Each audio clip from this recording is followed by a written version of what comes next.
বিসমিল্লাহির রহমানির রহিম।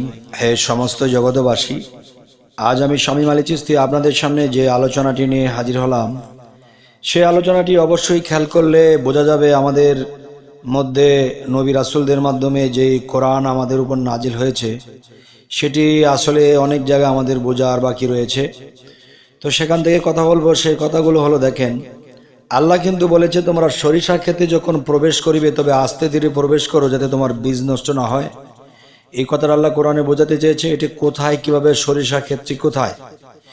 সরিষা যদি প্রথম লেখি স, তাহলে এটা তো শরীর আসে, এবং ক্ষেত তিনি আমার স্ত্রী, একটা জমিন, সেখানে কিন্তু একটা বাচ্চা উৎপাদন হয়।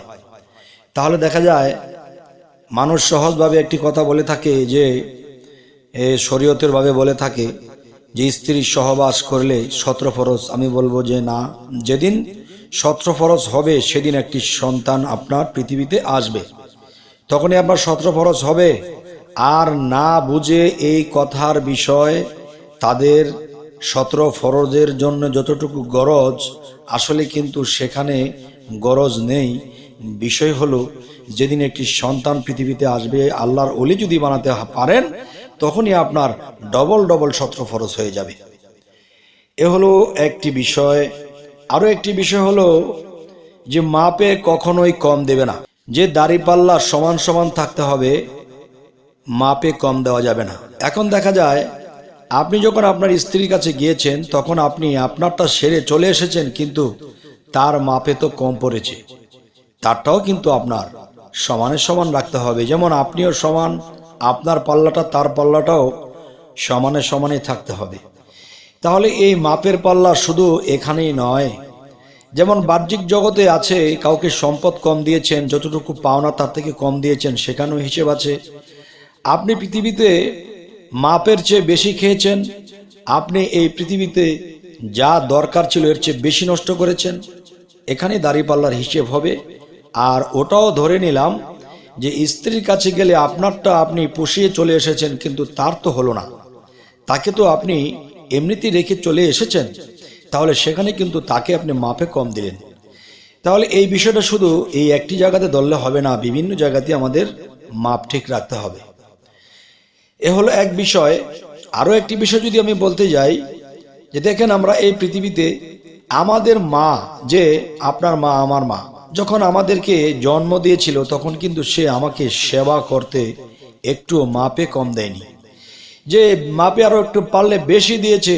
যে নিজে কষ্ট করে বাচ্চাকে এত আরামদায়ক করে রেখেছে, কখন কি দরকার সমস্ত কিছু সামনে তিনি হয়ে অবতার, তার সামনে সেই সেবা চালিয়ে গেছে।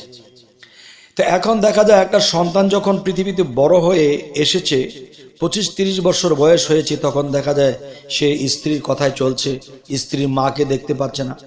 আরে বাউলের ফাউল, আমি কি বলবো, আমার ভিতরে লেগে যায় আউল। যাই হোক, হে সমস্ত জগতবাসী, আমি যে কথাটা বলতে চাই, যে আপনার মা যে এত কষ্ট করে আপনাকে বড় করেছে, কোনো দিক দিয়ে কমতি রাখেনি আপনার সেবায়। আপনি প্রস্রাব করে দিয়েছেন, পায়খানা করে দিয়েছেন, সেখান থেকে উঠিয়ে সেখানে আপনার মা শুয়েছে, আপনাকে শুকনো জায়গায় শুয়েছে, সে শীতে কাতরিয়েছে, আপনাকে শীত ভোগ করতে দেয়নি, আপনার শরীরে একটু ঠান্ডা লাগতে দেয়নি। এ হলো একটি বিষয়। আপনার মা আপনাকে মাপে কম দেয়নি, বরঞ্চ বেশি দিয়েছে। কিন্তু আপনি যখন 25-30 বছর বয়স হয়েছে, তখন আরেকজনকে মাপ ঠিক দিক দিয়ে গিয়ে দেখেন স্ত্রীর কাছে মাপ ঠিক দিয়েছেন, তার যা চাহিদা, তার যা দরকার, সমস্ত কিছু আপনি দিয়েছেন। কিন্তু মা যখন বৃদ্ধ হয়েছে, তখন কিন্তু আপনি তাকে কম দিচ্ছেন। সে যদি দেখা যায় বেশি বৃদ্ধ হয়ে গেলে, পিতামাতা, বিশেষ করে পিতা যখন বিছানায় প্রস্রাব করে দিয়েছিল, পায়খানা করে দিয়েছিল, পিতার এগুলো দেখে আপনি দূরে সরে গেছেন, কিন্তু আপনার পিতা কিন্তু কখনোই দূরে সরায়নি। মার অগোচরে তিনিও কিন্তু আপনার পায়খানা পরিষ্কার করেছিল।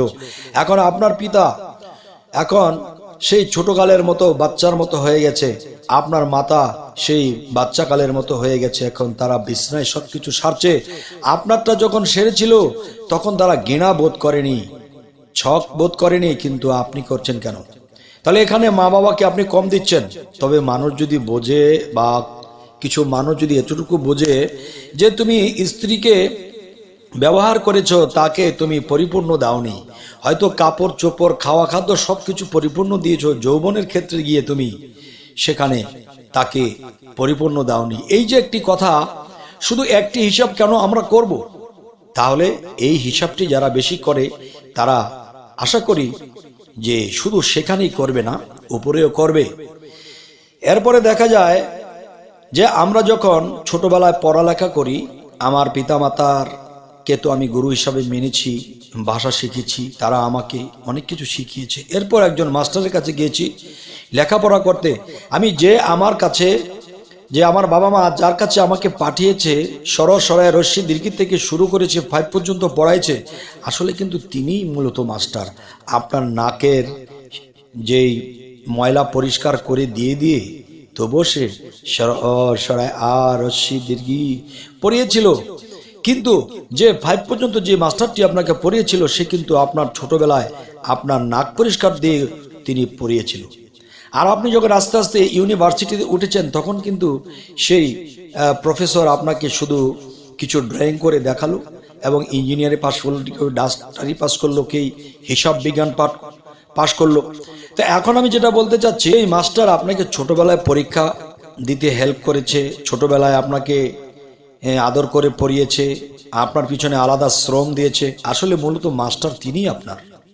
আর তোয়ের যিনি, তিনি কিন্তু ইউনিভার্সিটিতে আপনাকে শিক্ষা দিয়ে দিয়েছে। যাই হোক, এই সমস্ত জগতবাসী, যে ওই মাস্টারকেও কিন্তু আপনি মাপে কম দিবেন না, সম্মানের দিক দিয়ে, সেবার দিক দিয়ে সেই মাস্টারকেও কম দিবেন না। আর প্রফেসর যিনি, তিনি তো কিছু ড্রয়িং করে বুঝিয়ে দিয়ে সে চলে গেছে বোর্ডের মধ্যে লিখে দিয়ে, তখন আপনার ক্লাস শেষ হয়ে গেছে, 10-15 মিনিটে ক্লাস শেষ। কিন্তু দেখেন, আপনাকে রাত দিন করে যেই মাস্টার পড়িয়েছিল, সেই কিন্তু মূলত আপনার শিক্ষক। আপনাকে আয়দা কায়দা, আপনাকে অনেক ধারা শিখিয়েছে। যাই হোক, সেই ব্যক্তিকে যদি আপনি কখনো দেখেন, আপনি একদিন প্রফেসর হয়ে গেছেন, আপনি একদিন ডাক্তার ইঞ্জিনিয়ার হয়ে গেছেন, সেই মাস্টারের পায়ে ধরে সালাম করবেন। সেই মাস্টার কিন্তু মেট্রিক পাস, আপনি কিন্তু ইউনিভার্সিটি শেষ করেছেন, এবং কি লন্ডন পিএইচডিও নিয়ে এসেছেন। তারপরেও কিন্তু সেই মাস্টারের চরণে পড়ে 2 ফোঁটা চোখের পানি দেবেন। আমি বলছি, আমি শামীম আলী চিশতি বলছি, আপনার ইহকাল পরকাল ধন্য হয়ে যাবে। আরো একটি কথা বলবো, হে সমস্ত জগতবাসী, পিতামাতার দিকে তো লক্ষ্য রাখতেই হবে। এর পাশাপাশি রুহানি জগতে পার হওয়ার জন্য একজন কামিল মুর্শিদকে অবশ্যই ধরতে হবে। যেই মুর্শিদ আপনার বাহ্যিক এবং আধ্যাত্মিক জগতের শিক্ষা দিয়ে আপনাকে সে তরায়ে নেবে কি? সে কি হেলিকপ্টার দিয়ে নেবে? সে কি আপনাকে তুলে নিয়ে আকাশে পাড়ি দিবে? না বাবা। যে রুহানি জগতে পৌঁছাতে হলে, আল্লাহ পর্যন্ত পৌঁছাতে হলে, যেই কৌশল, যেই কায়দা, যেই শিক্ষা, যেই সাধনা আপনাকে তিনি দিবেন। যাই হোক, এর সমস্ত জগতবাসী, যদি আমার এই কথাগুলো আপনাদের ভালো লাগে, যারা নতুন আছেন অবশ্যই সাবস্ক্রাইব করে নেবেন। সকলে ভালো থাকবেন। আল্লাহ হাফিজ।